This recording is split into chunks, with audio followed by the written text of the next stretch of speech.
कौटुंबिक परिस्थितीबद्दल माहिती सांगा. माझं जे मूळ गाव आहे ते आहे मराठवाड्यातील उस्मानाबाद जिल्ह्यातील वाशी तालुक्यात पारा. अतिशय छोटेखानी गाव आहे आणि तिथं माझा जन्म झाला. आणि त्यामुळे तिथलं जे बालपण ज्या शिवारामध्ये गेलं, ज्या शेती मातीशी निगडीत गेलं, ज्या प्रश्नांशी निगडीत गेलं, ज्या लोकांचे प्रश्न, जीवघेणे प्रश्न, ह्याचा अप्रत्यक्षरित्या थोडा बालवायकामध्ये थोडंसं काहीतरी मनाला वेगळे पण म्हणजे परिणाम किंवा प्रभाव होत राहायचा. आणि म्हणून माझं कौटुंबिक जीवन म्हणजे सांगायचं झालं तर वडील कष्ट करणारे, आई कष्ट करणारीच होती. आणि आमचा म्हणजे बलुतेदारीचा धंदा होता, त्याच्यामध्ये सगळेजण कामं करायची, एकत्र फॅमिली होती. आणि मग त्याच्यामध्ये मी शिक्षणामध्ये म्हणजे वर्गामध्ये सुद्धा इतका तल्लक मुलगा मला बघायचे. सगळे शिक्षक वगैरे मला सारखं गोष्टी सांगा म्हणून सांगायचे. गोष्टी सांगण्यात मी परफेक्ट होतो. त्या गोष्टी सांगितल्या माझ्या चुलते रामनेर एकनाथ वटकर यांनी. आणि मग आजी पण होती. माणसाची जडणघडण जी होती ती सुरुवातीला गोष्टींनीच होते, खाऊचिवच्या गोष्टीने सुरुवात होते आणि मग शेवटी पुढे कौमारी अवस्था प्राप्त होते. अशा प्रकारे हे बालपण आणि तिथे शेतीचे प्रश्न आणि एकूण शिवारात माझं जे जगणं झालं असं ते बालपण गेलेलं आहे. आता आपण कौटुंबिक जीवनाबद्दल माहिती दिली. आपलं जन्मगाव, जन्मतारीख याच्याबद्दल जर सांगितलं तर बरोबर. हो, माझं जन्मगाव आहे मुक्काम पोस्ट पारा. पूर्वी तालुका कळंब होता, पण आता तालुका वाशी झालेला आहे, जिल्हा उस्मानाबाद असा आहे. माझ्या जन्माची तारीख 22/6/1958 अशी आहे. पण ती रिटायर होईपर्यंत तारखेचा घोळ कायमचाच राहिला. आई म्हणायची तुझा जन्म त्या तारखेला नाही, असे सौ सांज होती, गुरढोरे येत होती, इशीतून हात आले गुरढोर आणि झाकड पडलं होतं तेव्हा तुझा जन्म झाला. ही तिची तारीख. पण मग गुरुजींनी जी काय लावायची, गुरुजी ठरल्याप्रमाणे आपली जी शाळा सुरुवातीची तारीख असते त्याप्रमाणे ती तारीख लावून टाकली आणि 22 जून 1958 माझी तारीख. थोडक्यात तुमची जन्मतारीख सरकारी जन्म. सरकारी. आपल्या आई वडिलांकडल्या काय आठवणी आहेत का? हो. भाऊ बहीण याच्यामध्ये तुम्ही जसं रमलात, हो, त्यातला एखादा अविस्मरणीय क्षण सांगता येईल का आपल्याला? होय. तर तुम्हाला सांगायला हरकत नाही की आता बालपणात संपल्यानंतर मी जेव्हा सर्व्हिसला लागलो इथे, खरं म्हणजे सर्व्हिसला लागल्यानंतर बहीण भावांना सर्वांना मी इथे आणलं शिक्षण शिकण्यासाठी, सोलापूरला आणलं. एकच उद्देश होता की घर सुशिक्षित झालं पाहिजे, विचार परिवर्तित होणारं घर झालं पाहिजे. आणि म्हणून एक बहीण 3रीला होती, एक बहीण 7वीला होती, भाऊ नुकताच 9वी सोडून 10वीत गेलेला होता किंवा 10वी असं करत होता. ह्या सगळ्यांना मी सोलापुरात आणलं. 100 रुपये भाड्याची खोली केली मार्कंडे नगरमध्ये आणि त्या 100 रुपये भाड्याच्या खोलीमध्ये आम्ही आपलं सुरुवात केली शिक्षणाची. सगळ्यात माझ्या नोकरी, स्वयंपाक झाला, एका बाजूला सगळं ते सारायचं, स्टोव वगैरे सगळं. आणि मग आम्ही सगळी बहीण भावंड एका लाईनला पडून राहायचो. आई आणली होती मी स्वयंपाकासाठी आईला. तर याच्यातून मग आमचं हे शिक्षणाचं चक्र सुरू झालं. मग बहिणींना वगैरे चांगल्या शाळांमध्ये घातलं. आज माझं कुटुंब अतिशय प्रगतशील शिक्षण व्यवस्थेमध्ये असं म्हणायला हरकत नाही. माझी एक बहीण शरद पवारांच्या कॉलेजवर बारामतीला विद्याप्रतिष्ठानला प्रोफेसर आहे. एक भाऊ चंडीगडला CSIR जे आहे, central scientific instrumentation of organization, ते तिथे आता मेन झालेलं आहे तिथे सर्व्हिसमध्ये.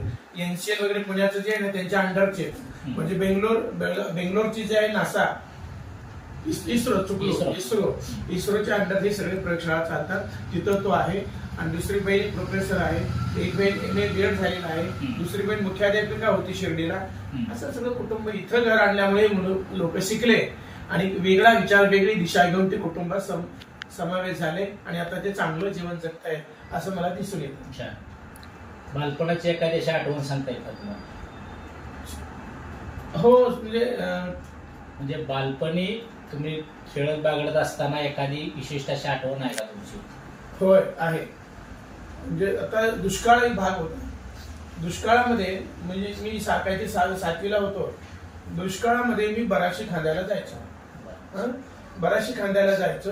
आणि मग आम्ही दोघंच बराचशी खांद्यायचो. माझं वय तरी किती होतं, पाठी मातीनं भरली की ती आधी गुडघ्यावर घ्यायची, मग छातीवर घ्यायची, मग डोक्यावर घ्यायची, असे ते बराचशी खांदायचो.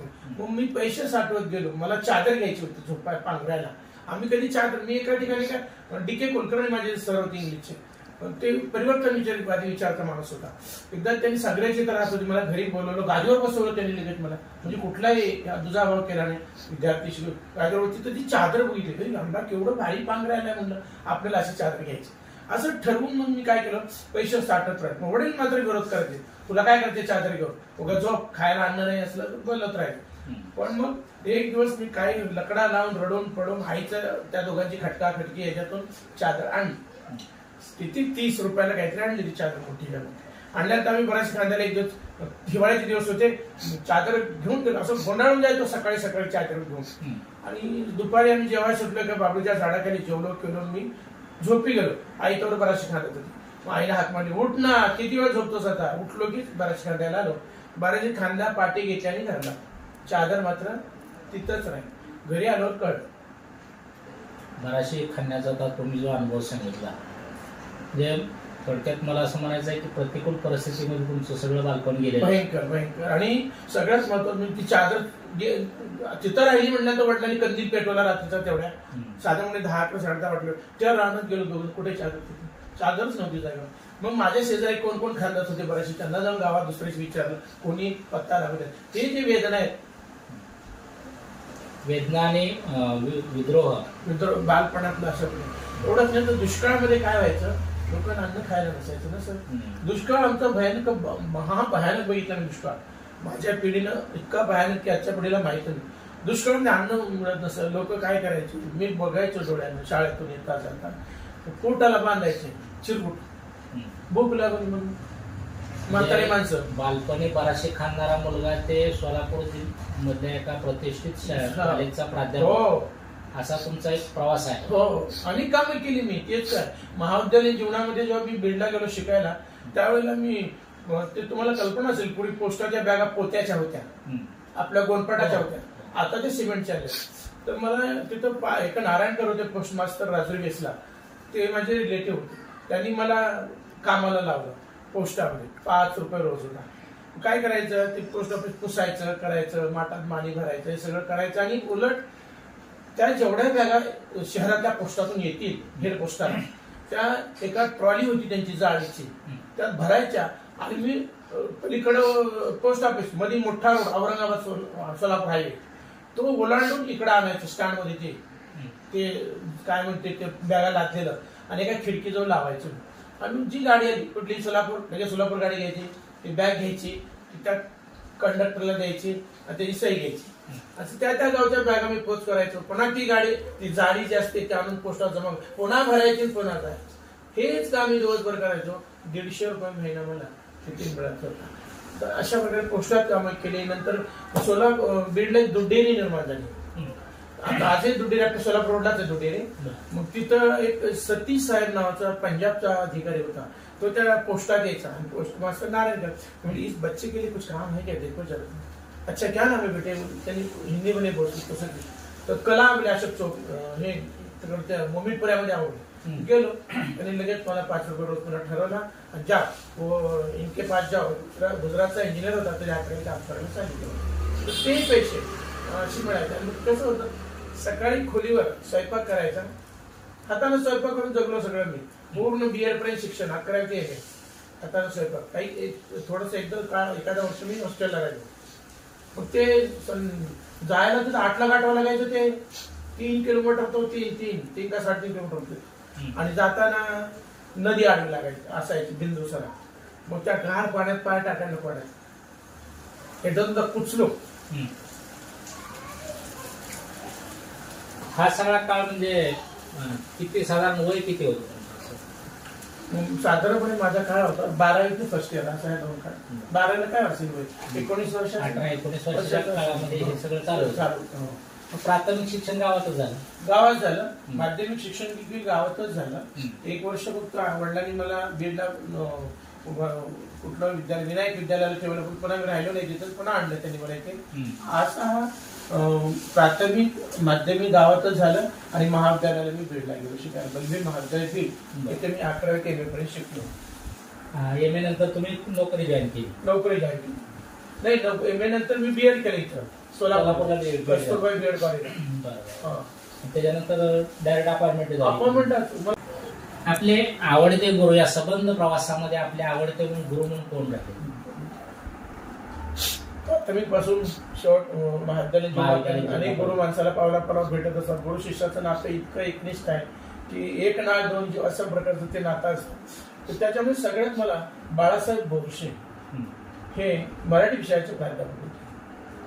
तर इतका माणूस तो साधा भोळा भोळसट, त्याला कॉलेजमध्ये तसंच म्हणायचे, भोळसट स्वभावाचे होते ते पण.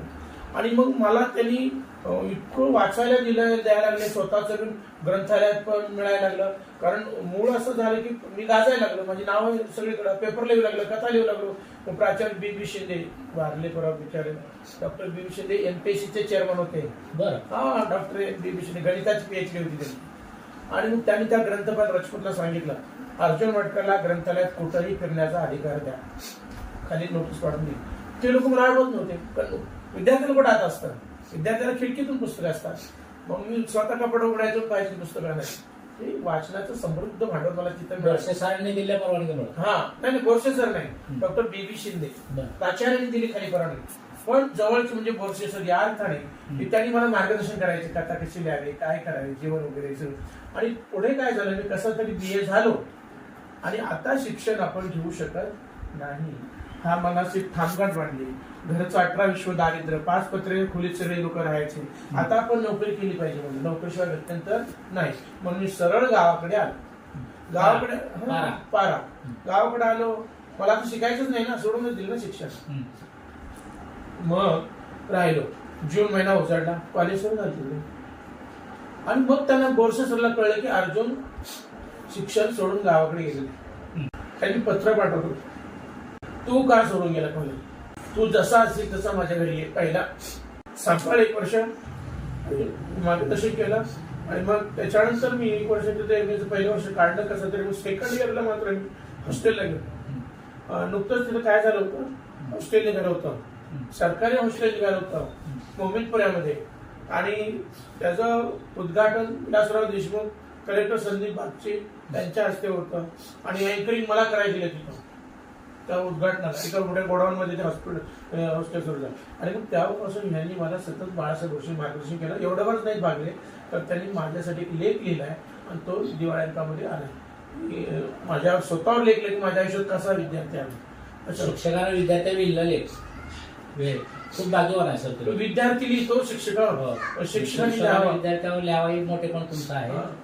मी एक आनंद यात्री असं लिहिले लेखाचं, मी एक आनंद यात्री असं लिहिलं. त्याचं कारण असं, मी माझं लग्न इथं सर्विसला लागलो, लग्न ठरलं. मग सरांना आहे करावं म्हणून मी सफारी घेऊन गेलो. मला वाटतं बीडला त्या घरात गेलो, घर नव्हते. म्हणजे सरांची बदली औरंगाबादला झालेली.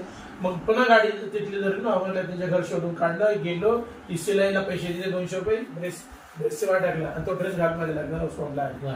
तर असे काही गुरु जीवनामध्ये आले. नगरमध्ये राहिले, जालना रोडला. आणि कॉलेज जो होतं आमचं MAचं, सोलापूरच्या बाहेर सोलापूर रोडला होतं, डेअरी समोर. मग कसं जायचं, तर बोरसे सर मला डबल सीट घ्यायची त्यांच्या सायकल, मी त्याच घरात राहतो. विचार करा, गुरुजी प्राध्यापक सायकल चालवणार, तुम्हाला मागे बसवणार. आणि कॉलेज जवळ आले की ते उतर म्हणायचे सगळे प्राध्यापक सगळे. आणि मग आज गेलो की पुन्हा मी त्यांचा विद्यार्थी पुढे समोर बसलेला असायचा. पुन्हा कॉलेज संपलं की पुन्हा ती सायकल, पुन्हा तेच सर, पुन्हा तेच घर. असं वर्षभर आमचं झालं तिथं. हा बोरसे सरांचा मोठेपणा. जे पूर्वीच्या काळी अशी माणसं होती, बोरसे सर एक त्यातलं उत्तम उदाहरण आहे. आपला तर व्यवसाय म्हणजे प्राध्यापकी पेशा तुम्ही स्वीकारला, त्याचा अध्यापन तुम्ही करताय. पण प्राध्यापक होईपर्यंत आता बरीचशी पुस्तकं तुम्ही हाताळली असतील, वाचली असतील, पण ही मुळात वाचनाची सवय लागली कधी तुम्हाला, आवड निर्माण कधी झाली? मूळ म्हणजे बालवयामध्ये मला गावगाड्यामध्ये जगत असताना मला वाचनाचा छंद असा जडला की किराणा दुकानातून मला काहीतरी आणायला सांगायचे. आण्याचे शेंगदाणे, 1 आणा 2 आणा असे होते त्या नाणं, त्याचे शेंगदाणे आण, थोडं मसूर डाळ आण. कारण 12 बोलू तर दाईचा समाज त्याच्याकडे कुठलं डेऱ्याने भरलेलं असायचं, असं आणायचं. आणल्यानंतर ते पुडीत बांधून द्यायचे. ती पुडीतली डाळ गहू काय वतून घेतलं की मग मी ती वाचायचं. ते वाचल्यानंतर मग सतत असं व्हायचं, म्हणजे असं चुंबड मोठी व्हायचे पेपर, ते त्याला सुईनं शिवून असं बांधून माझ्या पुस्तकाच्या कप्प्यामध्ये ठेवायचं. हे माझं पहिलं वाचन होतं. त्याच्यानंतर मग आईचं माहेर आहे माढा तालुक्यात थोरली उपळा म्हणून. पण तिच्या आई वडील धारावीला गेलेले ते भाऊ वगैरे सगळे. कधी तर चुकून जर गेली धारावीला भेटायला तर तिकडून माझे मामा मिलमध्ये काम करायचे. त्यांच्याकडे चांदोबा यायचा, मासिक. चासिक यायचं. मग आई एकदा 5-25 मासिक घेऊन यायची गावाकडे, माझं पोरग शिकतंय म्हणून. आणि मी त्या कथा वाचायचो, त्यातून एक वेगळंच भावविश्व साहित्यातलं पाहिलं. म्हणजे पहिलं वाचन माझं. आणि नंतर मोठा पेपर कुठं बघितला, बीडला गेल्यावर वाचनालयामध्ये कॉलेजचा एवढा मोठा पेपर असतो, बघितलाच नव्हतं. ते बघितलं. सुरुवातीचं वाचन तुमचं हेतुपूर्वक वाचन नव्हतंच? नव्हतं. तुमच्याकडे एखादी पुढे आले असायचे ते वाचायचं? त्याच्यावर वडिलांना विचारलं काय, आप्पा हे असं काय तुझं डोंबलं बस करत जा, असं अशा प्रकारे वाचून. मग आता एकदाच असा अनुभव, मी कथा लिहू लागलो. पहिली कथा 11वीला लिहिली, उन्हाळा नावाची. ते अजून कुठल्याही पुस्तकात आली नाही. लिहिल्यानंतर सुट्टी लागली, ती गावाकडे आलो. आई स्वयंपाक करत होती, आईला वाचून दाखवली. आई कथा वाचतो जरा ऐक ना. मला दुसरा प्रेक्षक नसायचा ना, मित्राने काय वाचून दाखवली. मला ती चुलीत घाल कागद सगळा, जाळून टाक. ते आपलं काम नाही, ते भटाबामणाचं काम आहे. साहित्य लिहिणं किंवा भटाबामणाचं काम आहे. डोक्याला भिरूट लागेल तुझ्या, मेंटल होतील, मेंटल अशा. तर आज ती जी भाषा बोलते त्याचं कारण असं होतं की या देशामध्ये ज्या स्त्रीला दबल्या जीवनामध्ये जगावं लागलं, तिला नवा विचार दिला न गेल्यामुळे ती अशी बोलते. ती जर मी परिवर्तनवादी एखाद्या ब्राह्मण कुटुंबाच्या जन्माला घेतला असतं तर तिने माझे मोठा मुखे घेतले असतील, माझा बाबा किती मोठा म्हणून सांगितलं असतं.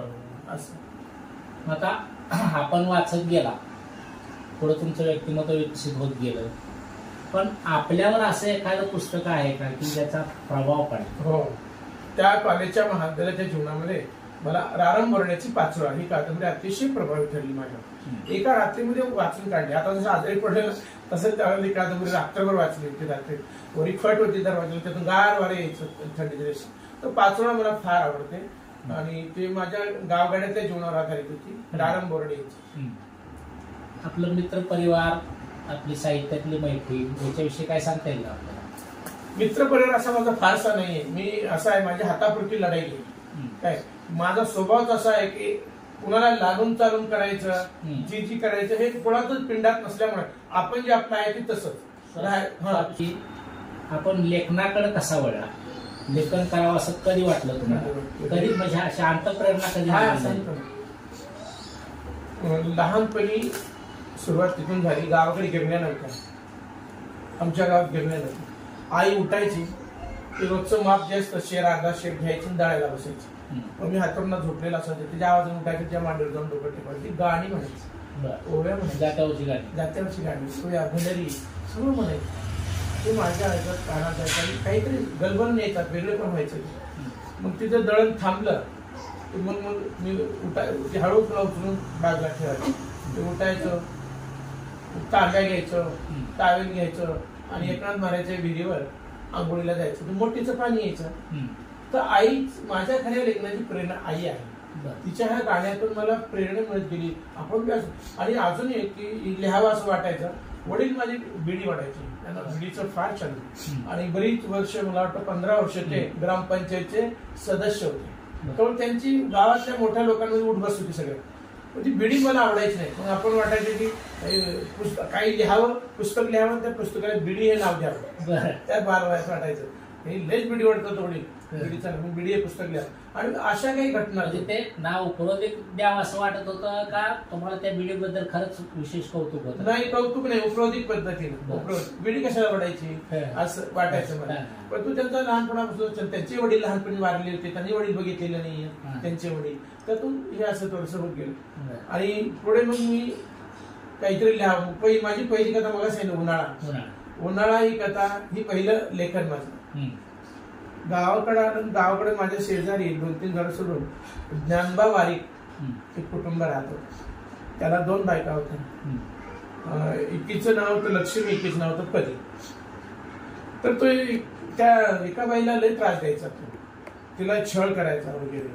आणि ते पदी हे नाव असं ठेवलं त्यानं बायकोचं. त्याच्या म्हशीचं नाव पण पदीचं. त्यानं नेकरूच्या बाजारात लहान आणलेली होती म्हशी, हळूहळू मोठी केली त्यानं. आणि मग कुठलंही बलू तो मागायला आलं, तो फेगडा म्हणजे असं लंगडा होता. तुमच्या म्हशीला असं आणून त्या गणपतीच्या देवळाच्या चौथऱ्यात उभा करायचा, हा वरी चढून असे पान टाकायचा, जिकडचं बोलावणं तिकडच्या होकानं तो निघायचा.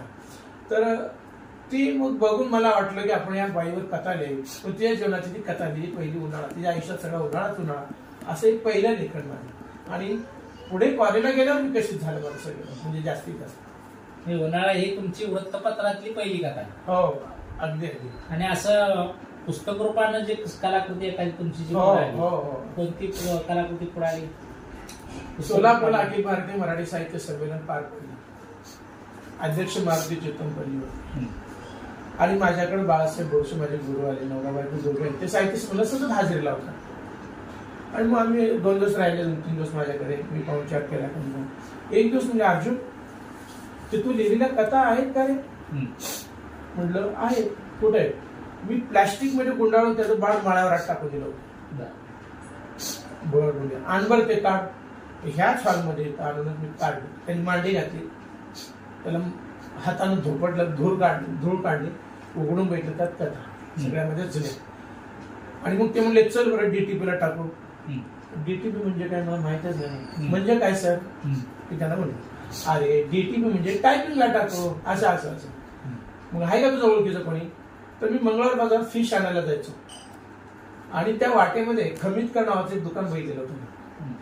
म्हटलं आहे सर एक दुकान ओळखीचं. मग सर चल म्हणजे मला गाडीवर घेऊन. आम्ही दोघे गेलो ते बघायला.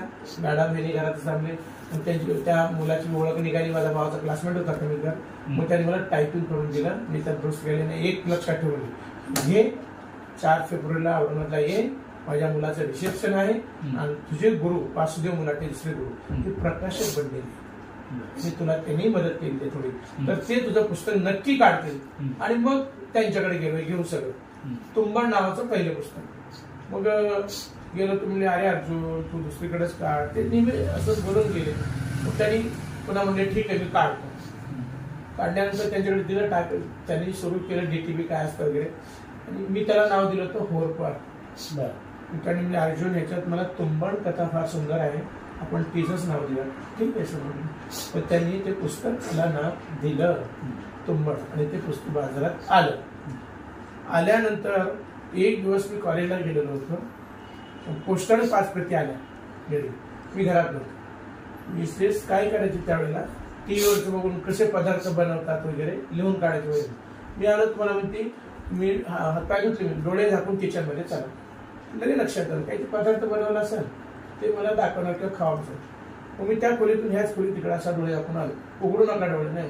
तिनं मोठ्या प्लेटमध्ये, मग पुन्हा डोळे उघडायला लावले, बघतो मोठ्या प्लेटमध्ये तिने 5 पुस्तकं कुंभणची हळदी कुंकू टाकून ठेवली, त्या शाल झाली. म्हणून मी अक्षरशः ओशाळलो मोठं. माझं पहिलं पुस्तक अक्षर ह्या खोलीतून त्या खोलीत, त्या खोलीतून असं नाचत सुटलो. लेखकाला पहिलं पुस्तक येणं फार, जसं एखाद्या स्त्रीला प्रसव होताना पहिलं बाळ, पहिला अपत्य, त्याचा खूप मनस्वी आनंद झाला मला त्या पुस्तकाचा. आणि मग अशा प्रकारे पहिलं पुस्तक आलं आणि त्याच्यावर असं करता करता दिवस संपत आले. रविवार दिवस होता आणि त्याच खोलीत मी झोपलेलो होतो. एक मोहोळकर LIC एजंट आहे, मी LIC पण करत होतो सर पूर्वी, कुटुंबाला आधार देण्यासाठी. आई बहिणी येत होत्या ना सगळे शिक्षणाला, सगळे मला कमी पडायचा पगार, मी LIC करतो. मग ते त्यांचा फोन आला, पटकन सर नमस्कार, मी मोहोळकर बोलतो. का साहेब नमस्कार. अहो तुमचं अभिनंदन. कशा करता? अहो तुम्हाला आता महाराष्ट्र शासनाचा गलठोकळ पुरस्कार भेटलाय. कशाला? तुंबणला. अहो म्हणलं मी अर्ज आणलाय फक्त. इथं बघा ते दाखवत अर्ज दिलाच नाही अर्ज. कारण मनोहर जोशी म्हणून प्राध्यापक आमच्याकडे, त्यांचा प्रबंध नावाचा कविता संग्रह. ते म्हणले चला, ते ब्राह्मण असल्यामुळे त्यांना सगळं माहिती, पुरस्कार वगैरे आपण कलेक्टर जाऊन देऊ म्हणले. गेलो, 5-5 रुपये दिले, अर्ज आणला. पण आपल्याला कोण देणार म्हणजे तिथंच ठेवला अर्ज. काय ती गडबड आहे वाटायला लागलं मला. आपण पुस्तकच पाठवलं तर पुरस्कार कसं काय भेटतो? तो असं म्हणेपर्यंत सकाळ उजवडेल तो लोक दाखवते पेपरचं बुके घेऊन.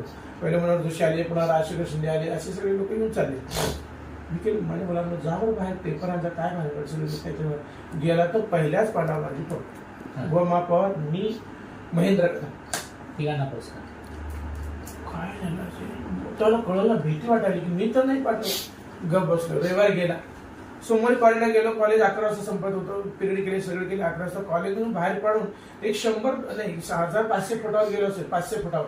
तर लगेच मुलाटे सरांचा फोन, वासुदेव मुलाटे सर, त्या आता विद्रोहीचे अध्यक्ष होते आता अंबानेरला. विद्रोही सेक्शनचे अध्यक्ष होते, माझे गुरु आहेत ते सर.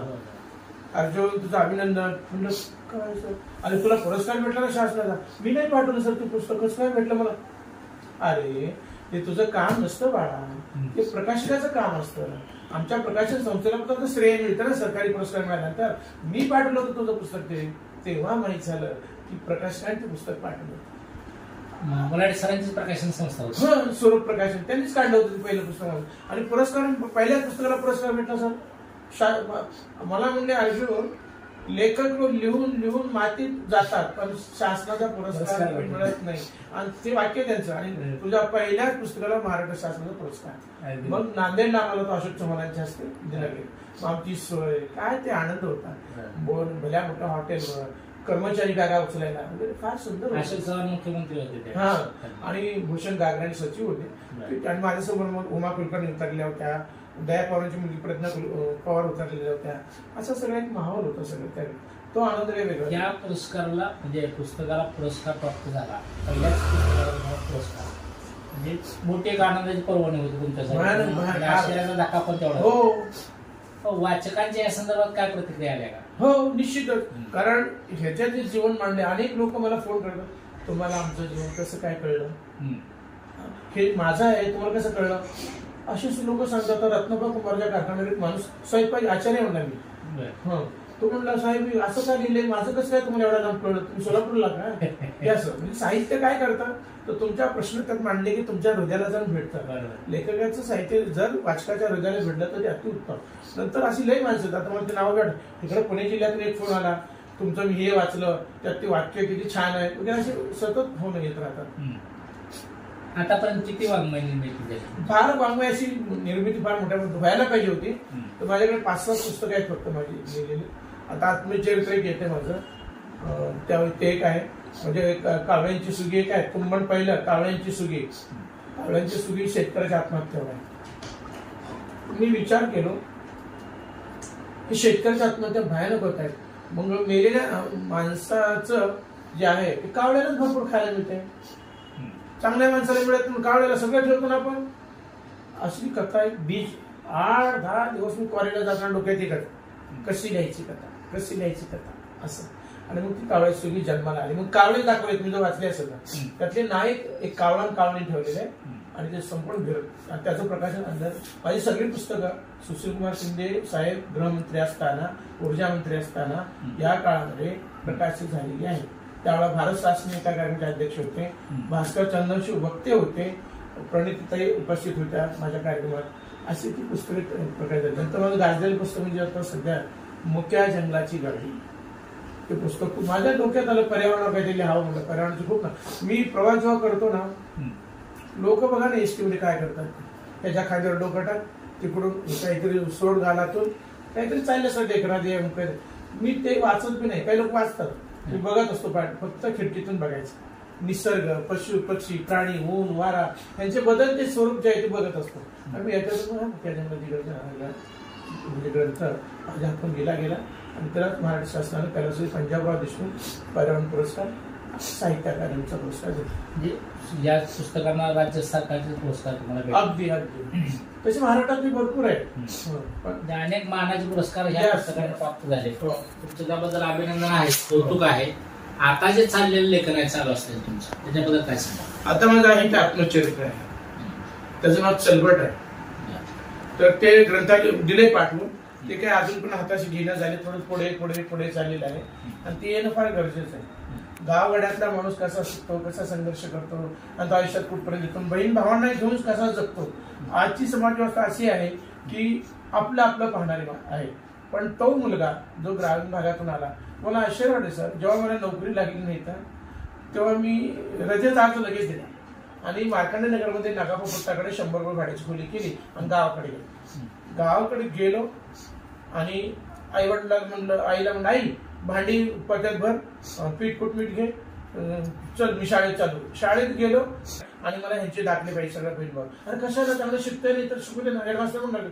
नाही मला शहरात नाही, मला नोकरी लागली. त्यांना तिकून आलो, आई म्हणजे काय चाललंय तुझे, चल आई चल आई चल आई वगैरे. जाऊ दे ना बाबा, भेटतोच खातून मीठ मिरची सगळे तसं. चल म्हणलं ह्यांना मला शिकवायचे.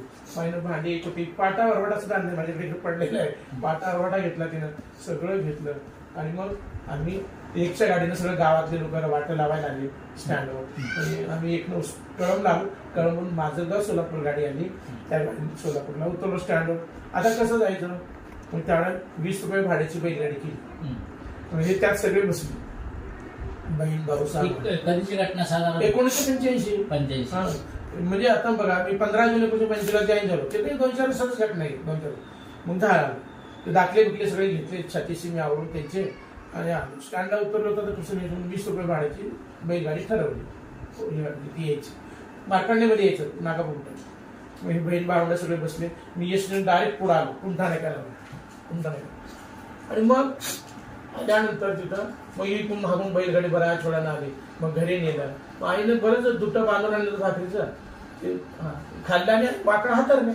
बैल भावंड झोपले. मग सगळ्यांना सूचना दिल्या, इथं गावाकडे वागायचं नाही, इथं हे असतं तिथं जायचं सगळ्यांनी, उठायचं गावाकडे मोकळं पटायला नव्हतं मार्केटमध्ये, जसं जायचं नसतं इथं म्हणलं. ते समजून सांगितलं त्यांना आणि मग ते तिथं हे होऊ लागले. अशी माझी शहरी संस्कृती रमण्यासाठी बऱ्याच गोष्टी तुम्हाला कराव्या लागल्या. म्हणजे मला एक तर भाडच जागाच मिळत होती. जो तो आडनाव विचारायचा आणि तुमचे समाज कुठे विचारायचा, हे त्यातून एवढा मोठा संघर्ष कर. आणि मग एक दिवस मी रडलो आणि असं आता जसं झालं तसं बहिणीला पत्र लिहिलं थोरल्या शिर्डीच्या, आणि ते रडलेले सगळं त्या पत्रावर पाणी पडून पाठवलं.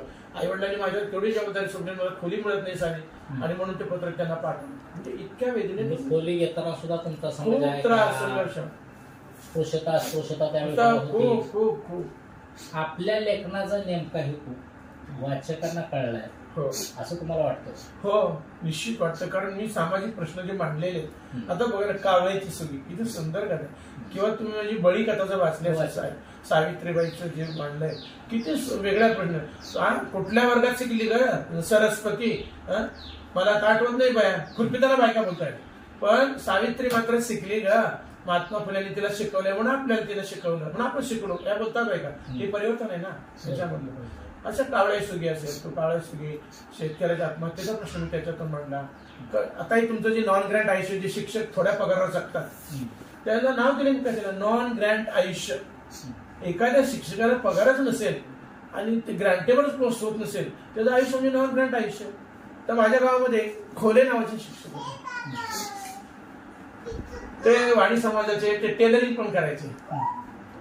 आणि मग ते काय करायचे, डेअरीला पण दूध घ्यायचे, असं ना माप घ्यायचं, ते पण काम, टेलरचं काम, मग शाळेत शिकवायचं असं. ते बघून मी ती कथा दिली नॉन ग्रँट आयुष्य असं. आणि सगळे वाडा पडलेला जुन्या काळातल्या. आई होती कोंब्या, आई मात्र कोंब्यासमोर अंडी बिंडी काढणार, तेवढं ती भागायचं, 2 अंडी विकली असं काहीतरी होतं. आपलं साहित्य वाचताना साधारणपणे वाचकांना असं वाटतं की आपलं साहित्य, हो हो, म्हणजे आपल्या जीवनाचं काहीतरी त्या साहित्यामध्ये उतरलंय, हो, आपण त्या नायकामध्ये बघायला सुरुवात करतो. म्हणजे हे खऱ्या अर्थानं एका उच्च साहित्यिकाचं लक्षण आहे. आता बघा, माझं पहिल्या मी उतरला पाहिजे त्याच्यात, लेखक हा नायक म्हणून उतरला पाहिजे, तर ते काळजाला टच भेटतं वाचकाला. हा माझी पहिल्यापासूनची भूमिका आहे. प्रत्येक लेखनात बघा मी असं वापरलं गेलेलं आहे, त्यामुळं वाचकांना ते आपल्या मनापर्यंत जातं साहित्य. सर, आपणाला आतापर्यंत कोणकोणते मान सन्मान मिळाले, त्याच्याबद्दल काय सांगू शकताय का? होय, निश्चित चांगला प्रश्न आहे हा, सांगायलाच पाहिजे. आणि लेखकालाही ते आवडतं आणि वाचकांनाही ते आवडतं. एखादा लेखक काही पुरस्कार घेत असेल तर त्यांनाही आनंद होतो. तर मला पहिला पुरस्कार भेटला तो माझ्या पहिल्या पुस्तकाला महाराष्ट्र शासनाचा गळ ठोकळ पुरस्कार.